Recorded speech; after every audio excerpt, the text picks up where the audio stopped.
स्वागत है आप सभी का हमारे पढ़ाई ऐप के यूट्यूब चैनल पे। मैं आरवी सर। हम लोग जो डेली मैथ के 5 सुपर सीरीज के क्वेश्चन को इस पढ़ाई ऐप पे देखते हैं उसको ही कंटिन्यू रखते हुए आज भी हम लोग मैथ के 5 सुपर सीरीज के क्वेश्चन को देखेंगे। और यदि आप किसी भी एग्जाम की प्रिपरेशन कर रहे हैं, चाहे एसएससी हो, यूपीपी जो री एग्जाम होने वाला है और जो आरपीएफ की वैकेंसी आई हुई है, तो आप किसी भी चाहे एसएससी का आप दे रहे हो तो किसी भी एग्जाम की प्रिपरेशन करना चाहते हो तो आप हमारे पढ़ाई ऐप से जुड़िए। और जो आपको मैथ के 5 सुपर सीरीज के क्वेश्चन दिए जाते हैं उसमें आपके बहुत अच्छे अच्छे क्वेश्चन हैं। अगर आप डेली मैथ के 5 सुपर सीरीज के क्वेश्चन को बस देखते हैं तो आप किसी भी एग्जाम के अच्छे से प्रिपरेशन कर पाएंगे। तो चलिए आइए आज की सीरीज का हम लोग पहला क्वेश्चन देखते हैं। आज की सीरीज का पहला क्वेश्चन क्या है एक बार समझते हैं। आज का पहला क्वेश्चन है, बोल रहा है चीनी के मूल्य में 10% की वृद्धि हो जाने पर कोई परिवार चीनी की खपत कितना केजी कम कर दे। चीनी की खपत कितना केजी कम कर दे ताकि उसके खर्च पर कोई प्रभाव न पड़े। और मूल्य जो उसका मूल्य था, मूल्य वृद्धि से पहले चीनी की खपत कितना केजी थी? 33 केजी। मतलब खपत वृद्धि से पहले को किलो खत्म करता था, 33 केजी खत्म करता था। बोल रहा है अब कितना केजी खत्म करेगा जब वृद्धि हो गई कितने की? 10% की। क्लियर है? चलिए सवाल आप समझ गए हो तो आइए सॉल्व करते हैं। बोल रहा है 10% की वृद्धि होती है किसमें? मूल्य में। तो मेरे भाई जो मूल्य है इसका यानी रुपया की बात कर रहा है, 10 का फ्रैक्शन वैल्यू आप जानते होंगे 1/10 होता है। 10 की फ्रैक्शन वैल्यू कितना होता है? 1/10। हर 10 रुपए की पर 1 रुपये का फायदा चाहता है। तो ए ओरिजिनल उसका था और ए उसका न्यू वाला, ठीक है, ओरिजिनल और ए न्यू। 10 रुपया पे 1 रुपये का फायदा चाहता है यानी 10 रुपया की वस्तु कितना बेच देगा? 11 रुपये में बेच देगा। क्लियर है? 10 की वस्तु कितना बेचेगा? 11 में। अब देखिए जो रुपया होता है यानी रुपये और वस्तु, जो रुपया और वस्तु होता है एक दूसरे के व्युत्क्रमानुपाती होता है। क्वांटिटी और अमाउंट एक दूसरे क्या होता है? व्युत्क्रमानुपाती होता है। ये रुपया है तो वस्तु का जो रेशियो होगा मेरे भाई 11 से कितना हो जाएगा? 10 हो जाएगा। कितना हो जाएगा? 11 से कितना हो जाएगा? 10। अब देखिए पहले का दिया है, पहले 33 केजी खर्च करता था यानी 11 रेशियो का मान 33 केजी है। तो मेरे भाई कितना गुना है? 11 से कितना गुना है? 3 गुना है। कितना गुना है? 3 गुना है। आपसे पूछ रहा है अब कितना खर्च करेगा जब 10% बढ़ जाएगा। तो 1 रेशियो का मान 3 है तो 10 रेशियो का मान कितना हो जाएगा? 10 रेशियो का मान कितना हो जाएगा? 30 केजी। कितना केजी? 30 केजी। यानी इस सवाल की जो राइट आंसर होगा ऑप्शन नंबर बी, इस सवाल का राइट आंसर आपका हो जाएगा। एक बार फिर समझ लो, बहुत बेहतरीन सा क्वेश्चन है। बोल रहा है 10% की वृद्धि हो जाने से चीनी की खपत पर कितना, मतलब चीनी की खपत कितना कम कर दे कि उसके खर्च पर कोई प्रभाव ना पड़े। मूल्य वृद्धि से पहले चीनी 33 केजी खर्च करता था। तो देखिए जब 10 की वृद्धि होती है, 10 का वृद्धि का मतलब 1/10, हर 10 रुपये पर 1 रुपया का वृद्धि हो जाता है। तो 10 रुपया की वस्तु अब 11 में मिलने लगी। तो जो वस्तु का रेशियो होता है रुपया के रेशियो में क्या होता है? एक दूसरे के व्युत्क्रमानुपाती होता है। तो 10 से 11 था तो अब 11 से 10 हो जाएगा। 11 बराबर 33 दिया है तो 10 बराबर कितना हो जाएगा? 30 केजी। इस सवाल का राइट आंसर हो जाएगा ऑप्शन नंबर बी। क्लियर है? चलिए बढ़ते हैं, अगला सवाल देखते हैं। क्वेश्चन नंबर 2 क्या कह रहा है आपका? क्वेश्चन नंबर 2 है, एक व्यक्ति 18 किलोमीटर प्रति घंटा की दर पर घुड़सवारी करता है लेकिन प्रत्येक 7 किलोमीटर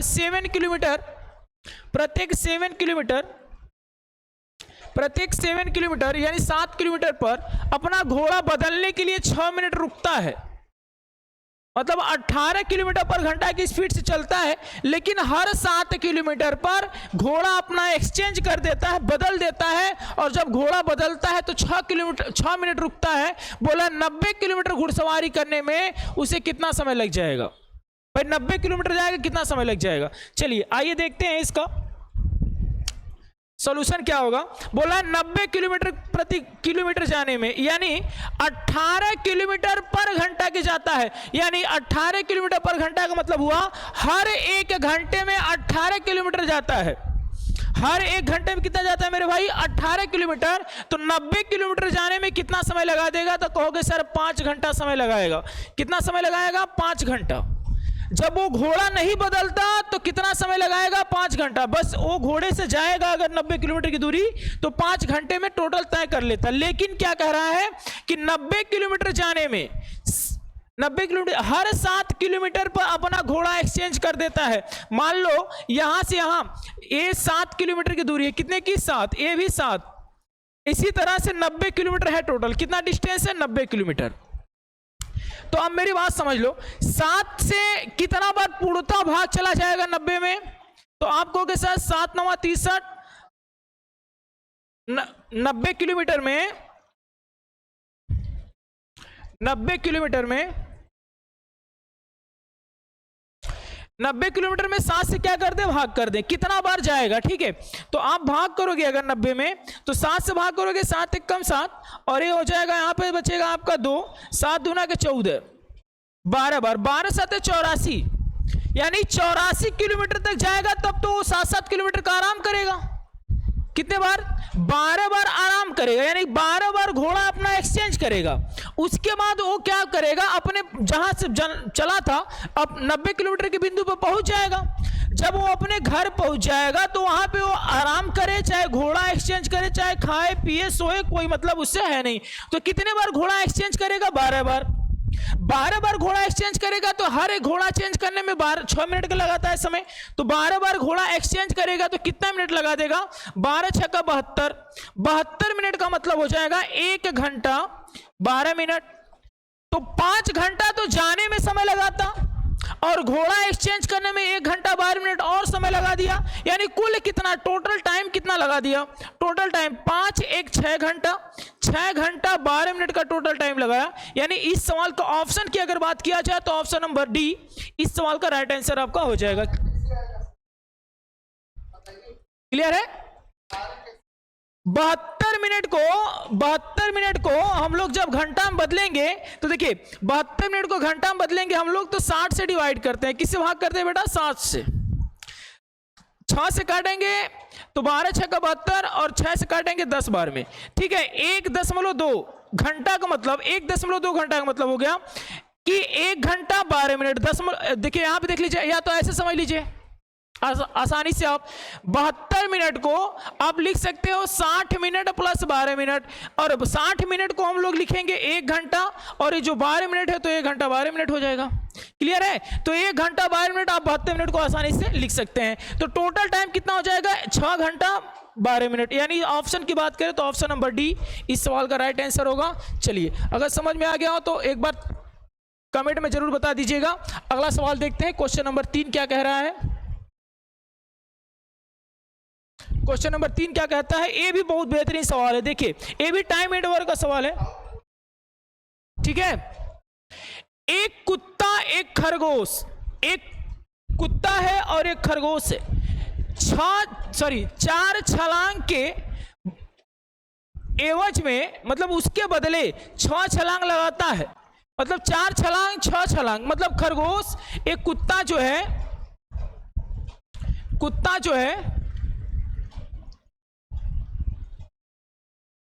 कुत्ता और एक खरगोश है। कुत्ता जब 4 छलांग लगाता है तो खरगोश कितना छलांग लगाता है? 6 छलांग। ठीक है, उस कुत्ते की 2 छलांग और खरगोश की 5 छलांग के बराबर है। कुत्ता जब 2 छलांग लगाता है तो खरगोश 5 छलांग लगाएगा, तब दोनों का बराबर होगा। यानी कुत्ते की 2 छलांग और खरगोश की कितने छलांग? 5 छलांग बराबर है। और उन दोनों की गति का अनुपात बताएं। ये देखिए यूपीएसआई 2017 में आया हुआ क्वेश्चन है। आप जाकर नहीं विश्वास होगा आप जाकर वहां पे पीडीएफ देख लीजिएगा। वहां यूपीएसआई में हर एक सेट में ऐसा क्वेश्चन पूछा था। या तो इसी को चोर सिपाही कह दिया था कि एक चोर की 2 फलांग सिपाही के 3 फलांग के बराबर है, ऐसा क्वेश्चन बनाया था। यहाँ पे कुत्ता और खरगोश दे दिया है सिर्फ। क्लियर है? तो वहां पे सिपाही और चोर थे, यहाँ पे कुत्ता और खरगोश है। तो देखिए यहां पे जब स्पीड का रेशियो निकालेंगे तो कैसे निकालेंगे? ठीक है, स्पीड का रेशियो देखिए, इनको ऐसे तिरिया गुणा कराते हैं। क्या करते हैं? तिरिया गुणा। 5 चौके कितना हो जाएगा? 20 किलोमीटर पर घंटा। रेशियो पूछ रहा है, यहां पे 6 दूना के 12 किलोमीटर पर घंटा। स्पीड रेशियो की बात कर रहा है, 2 से काट ले, 2 से काटेंगे 10 बार में कटेगा और 2 से काटेंगे 6 बार में, ठीक है। 2 से काटेंगे, 1 मिनट, कुछ गलती हो रहा है, 1 मिनट रुक जाइए। बोला है किसका, कुत्ते का 4 छलांग खरगोश के 6 छलांग के लगाता है, यानी कि थोड़ा सा मिस्टेक हो गया है, एक बार देख लेते हैं। जो कुत्ता 4 छलांग लगाता है, खरगोश कितना 6, तो यानी कि जब ये 6 छलांग खरगोश का कुत्ते के 4 छलांग के बराबर है, और जो खरगोश 6 छलांग लगाता है उसके 4 छलांग के बराबर है। ये मिस्टेक हो गया था हमसे, ठीक है। और ये कितना है, 2 छलांग लगाता है और 5 छलांग, तो ये 2 और ये कितना 5। अब गुणा करा लें, 6 5 30 हो जाएगा, और ये हो जाएगा 4 दूना के 8। रेशियो बना लेंगे तो 15 संबंधी कितना का हो जाएगा 4, यानी कि उनके चालों का स्पीड कितना होगा 15 संबंधी 4। ऑप्शन नंबर कौन सा होगा आपका, ऑप्शन की बात करें तो ऑप्शन नंबर डी। ये देखिए 2017 या 18 में जो पेपर हुआ था यूपीएसआई का, उसमें हर एक सेट में ऐसा सवाल था, उसमें सिर्फ क्या था, क्या कि पुलिस और सिपाही नाम रख दिया था, यहाँ पे कुत्ते और क्या है, खरगोश है। तो इस सवाल का जो राइट आंसर होगा कौन सा होगा, ऑप्शन नंबर डी, ठीक है। चलिए अगला सवाल देखते हैं, क्वेश्चन नंबर 4। क्वेश्चन नंबर 4 क्या कह रहा है, 600 मीटर 600 किलोमीटर की किसी यात्रा में खराब मौसम के कारण जहाज की औसत गति 200 किलोमीटर पर घंटा कम हो जाती है। मतलब जहाज कोई लेके जा रहा है, उसमें खराब मौसम के कारण अपनी गति को, पहले कुछ भी गति रही होगी उसका नहीं पता, जैसे मान लीजिए पहले 800 किलोमीटर पर घंटा की स्पीड चलता था, लेकिन अब 200 किलोमीटर पर घंटा कम कर देता है। 200 किलोमीटर पर घंटा क्या करता है, कम कर देता है, 200 किलोमीटर पर घंटा कम कर देता है, और यात्रा के समय 30 मिनट बढ़ जाता है। जहां पे लगना चाहिए था, मान लीजिए 4 घंटा लगना चाहिए था, अब वहां पे 30 मिनट क्या हो रहा है, अधिक लग रहा है। यात्रा का समय क्या हो रहा है, 30 मिनट बढ़ जाता है। जहाज की वास्तविक चाल क्या थी, जो मतलब जिस चाल से वास्तविक में चलती थी, तो आपको हम पढ़ाएं टाइम एंड डिस्टेंस में कि जब दोनों स्पीड अपना घटाए या बढ़ाए तो डिस्टेंस बराबर होता है, डिस्टेंस बराबर होता है दोनों चालों का गुणनफल। कितना बढ़ा रहा है, 200 किलोमीटर पर घंटा कम कर रहा है, तो कम कर देंगे दोनों चालों का गुणनफल बटे दोनों चालों का अंतर। तो दोनों चालों का जब अंतर करेंगे मेरे भाई, तो देखिए यस और यस माइनस 200 का जब अंतर करेंगे तो कितना हो जाएगा 200 इनटू के टाइम। यहां पे फॉर्मूला लिख दे रहे हैं, यस माइनस ए मान लीजिए, या फिर ऐसे फॉर्मूला लिख दे रहे हैं, S1 इंटू S2 बट्टा में S1 माइनस के S2 इंटू के टाइम। टाइम हमेशा किस में होता है, घंटे में, ठीक है। टाइम किस में होता है, हमेशा घंटे में, क्लियर है। तो डिस्टेंस बराबर, देखिए दोनों चालों का गुणनफल बटे दोनों चालों का अंतर। टाइम कितना लगाता है, 30 मिनट। मिनट हमेशा किस में, 30 मिनट का समय लगाता है, तो 30 मिनट को हम किस में बदल लेंगे, घंटे में। घंटे में बदलने के लिए किससे भाग कर लेंगे, 60 से। और डिस्टेंस कितना दिया है, 600 किलोमीटर। डिस्टेंस बराबर 600, तो डिस्टेंस के स्थान पे 600 रख देंगे। क्या रख देंगे, 600। चलिए यहां से सॉल्व करेंगे, देखिए आंसर, इसको काटेंगे 2 बार में कंप्लीटली कट जाएगा, ठीक है। यहां देखिए 2 दूना के 400 हो जाएगा, तो 600 बराबर हो जाएगा यस एस माइनस के 200 बट्टा में हो जाएगा 400। अब देखिए, अब इसको सॉल्व करेंगे तो यहां से एक समीकरण बन जाएगा। क्या हो जाएगा समीकरण, इसको इधर गुणा करेंगे, 6 चौके 24, 24 पे 4 जीरो आ जाएगा मेरे भाई। फिर यहां पे गुणा कराएंगे तो यस स्क्वायर माइनस के 200 यस, ठीक है। यहां से यस की वैल्यू निकालेंगे, एक ट्रिपलेट समीकरण बन जाएगा। लेकिन देखिए आप कैसे विधि सेकंड में कर लेंगे, समझिए। देखिए यस का ऐसा कौन सा मान रखें, यस का ऐसा कौन सा मान रखें इस ऑप्शन में से जिसमें से 200 घटाने पर 400 से भाग करने पे 600 आ जाए। तो आपको सर यस का वैल्यू 600 रख दीजिए डायरेक्ट। देखिए क्योंकि 600 रखेंगे तो 600 में से 200 चला जाएगा, 400 हो जाएगा, 400 से 400 कट जाएगा तो बराबर 600 के बराबर हो जाएगा। यानी जो स्पीड उसकी रही होगी, कितनी रही होगी, 600 किलोमीटर पर घंटा। क्लियर है। तो ऑप्शन की बात करो तो ऑप्शन नंबर बी सवाल का राइट आंसर होगा, ठीक है। ये फार्मूला एक बार देख लीजिए, डिस्टेंस बराबर s1 इंटू s2 बटा में दोनों स्पीड का अंतर इंटू के टाइम। टाइम हमेशा किस में होता है मेरे भाई?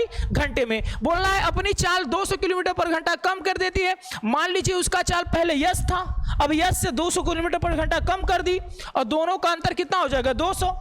डिस्टेंस कितना दिया है? 600 किलोमीटर, तो 600 रखेंगे, यहां से निकाल लेंगे, यस की वैल्यू कितना आ जाएगी? 600 किलोमीटर पर घंटा। यहां पे देखिए 1 किलोमीटर पर घंटा होना चाहिए था, कोई बात नहीं, ऑप्शन में सभी किलोमीटर पर घंटा, क्योंकि स्पीड पूछ रहा है, ऑप्शन में सभी क्या होना चाहिए था? किलोमीटर पर घंटा। ठीक है, तो ये आंसर हो जाएगा कौन सा? Option number B. चलिए आज की सीरीज का लास्ट क्वेश्चन देखते हैं हम लोग। क्वेश्चन नंबर 5 क्या कह रहा है हमारा? हाँ देखिए, एक क्वेश्चन बहुत बेहतरीन सा है, एसएससी सीजीएल से लेकर के यूपीएसआई की प्री में भी आया था। तो क्या है क्वेश्चन? एक कक्षा के क्या है? एक कक्षा प्रातः 10 बजे प्रारंभ होता है, ठीक है, जैसे आप पढ़ने जाते हैं 10 बजे आप पढ़ने जाते हैं, और तथा दोपहर के 1:27 पे आपकी छुट्टी हो जाती है, समापन हो जाता है। आप 10 बजे गए और 1:27 पे आपका समापन हो जाता है। क्या कह रहा है? प्रत्येक पीरियड मतलब लेक्चर, प्रत्येक पीरियड के पश्चात छात्रों को 5 मिनट का विश्राम दिया जाता है। यानी कि जो आप जाते हैं जब पढ़ने, तो एक लेक्चर खत्म होता है तो 5 मिनट के लिए आपको पानी पीने के लिए या फिर जो भी विश्राम दिया जाता है, पानी पी लीजिए या फिर कुछ भी जो भी आपका काम हो छोटा मोटा, उसमें 5 मिनट में आप कर लीजिए। 5 मिनट का विश्राम दिया जाता है। तो प्रत्येक लेक्चर यानी प्रत्येक पीरियड कितने मिनट का था? प्रत्येक पीरियड कितने मिनट का था? चलिए देखिए क्वेश्चन क्या है।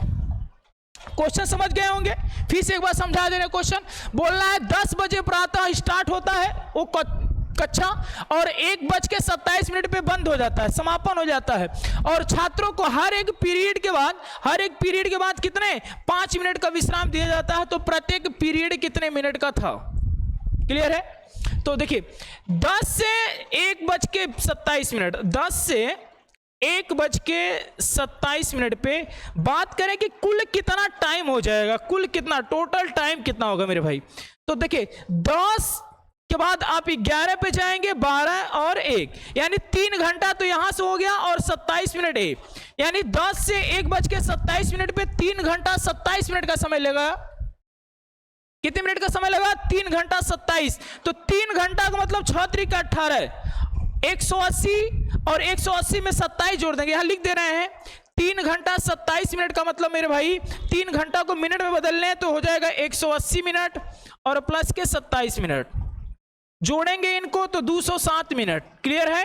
कितना मिनट टोटल? 207 मिनट। यानी आपने अपने क्लास में कितना टोटल टाइम गवाया? 207 मिनट तक वहां पे आप रहे। कितना मिनट तक रहे? 207 मिनट तक। अब क्या कह रहा है? 5 मिनट का विश्राम देता है प्रत्येक, ठीक है, 5 मिनट का विश्राम देता है प्रत्येक को। तो 5 मिनट का विश्राम देगा हर पीरियड के लिए। इसमें एक मिसिंग है पॉइंट कोई। 5 मिनट का विश्राम देता है तो प्रत्येक पीरियड कितना का होगा? यदि उस कक्षा में 4 लेक्चर होंगे, उस कक्षा में कितने लेक्चर होंगे? 4 पीरियड होते तब। इसमें छूट गया है टाइपिंग में, उस कक्षा में 4 पीरियड होंगे, ठीक है। कुल टोटल मान लीजिए बोला है कि कितने पीरियड होंगे, प्रत्येक 4 पीरियड, यहां पे 4 कर देते हैं, ठीक है, यहां पे आप 4 बना लीजिएगा आराम से, कोई दिक्कत है नहीं। 4 पीरियड अगर आपके उस कक्षा के हैं तो प्रत्येक पीरियड मतलब 5 मिनट का विश्राम देता है, तो प्रत्येक पीरियड कितने, मतलब जो 4 लेक्चर थे ना वो कितने कितने मिनट के थे, कितने कितने मिनट के थे, ठीक है। तो 4 लेक्चर आपका होना चाहिए, ठीक है। तो देखिए 4 लेक्चर होगा, आप समझिए, कोई बात नहीं, 4 लेक्चर अगर आपका होगा तो कितने बार आपको विश्राम का टाइम दिया जाएगा? 4 लेक्चर अगर आप पढ़ते हैं तो कितने मिनट का विश्राम दिया जाएगा? तो देखिए अगर 4 लेक्चर आपके पास है तो पहला लेक्चर छूटेगा तो 5 मिनट का विश्राम करेंगे आप, दूसरा लेक्चर छूटेगा तब भी 5 मिनट का विश्राम करेंगे, तीसरा लेक्चर छूटेगा तब भी 5 मिनट का विश्राम करेंगे। लेकिन जैसे ही चौथा लेक्चर खत्म होगा आप अपने घर जाएंगे, ना कि विश्राम करेंगे। तो कितने बार विश्राम के लिए टाइम दिया गया आपको? केवल और केवल 3 बार। कितने बार? 3 बार। 3 बार विश्राम के लिए टाइम दिया गया। एक विश्राम का टाइम कितना है? 5। तो कितना टाइम दिया गया विश्राम के लिए आपको? 15 मिनट के लिए टाइम दिया गया। कितने मिनट के लिए? 15 मिनट के लिए। 207 मिनट में से 15 मिनट आपने विश्राम किया, तो यानी लेक्चर कितने का बना? तो घटा लेंगे इसी में से, तो पीरियड आ जाएगा, घटाएंगे इसमें से, तो 7 में से 2 गया आपका 2 हो जाए, 5 गया 2 हो जाएगा, और 20 में से 1 गया 19 हो जाएगा, यानी 119 मिनट का पीरियड बना। और अगर 4 लेक्चर रहे होंगे तो 4 से डिवाइड कर लेंगे, तो 4 चौक के 16 हो जाएगा, बचा आपका 3, 4 8 32, 48 मिनट के प्रत्येक लेक्चर होंगे। जो चारों लेक्चर होंगे कितने मिनट के होंगे? 48 मिनट के। यानी ऑप्शन की बात करें तो ऑप्शन नंबर बी इस सवाल का राइट आंसर हो जाएगा। ठीक है, एक बार फिर समझ लीजिए क्वेश्चन। 10 से 1:27 पर आपको जाना है कॉलेज में, और वहां से बोल रहा है कि हर 4 लेक्चर, मतलब पीरियड में वहां पे कितने लेक्चर चलते हैं? 4 लेक्चर चलते हैं। उस कक्षा में कुल टोटल कितने लेक्चर? 4 लेक्चर, और प्रत्येक पीरियड के बाद 5 मिनट का विश्राम दिया जाता है। तो प्रत्येक पीरियड कितने मिनट के थे? तो देखिए कुल टोटल आपने 207 मिनट का समय लगाया, और अगर आपको 4 लेक्चर दिए जाते हैं तो 3 बार आपको लेक्चर के बाद टाइम मिलेगा 5-5 मिनट का, तो 3 बार मिला तो 15 मिनट आपको लेक्चर के बाद टाइम मिला। क्या करने के लिए? विश्राम करने के लिए। तो 207 में से 15 जब घटाएंगे तो 192 आ जाएगा। 192 में 4 से डिवाइड करेंगे, क्यों? क्योंकि 4 पीरियड था आपका, तो 4 से भाग करेंगे तो 48 मिनट का एक लेक्चर होगा। यानी ऑप्शन की बात करें तो ऑप्शन नंबर बी इस सवाल का राइट आंसर होगा। तो मिलते हैं अगले वीडियो में, तब तक के लिए धन्यवाद। और वीडियो समझ में आए तो वीडियो को लाइक करिए, सब्सक्राइब करिए, और अपने दोस्तों में ज़्यादा शेयर कीजिए। धन्यवाद।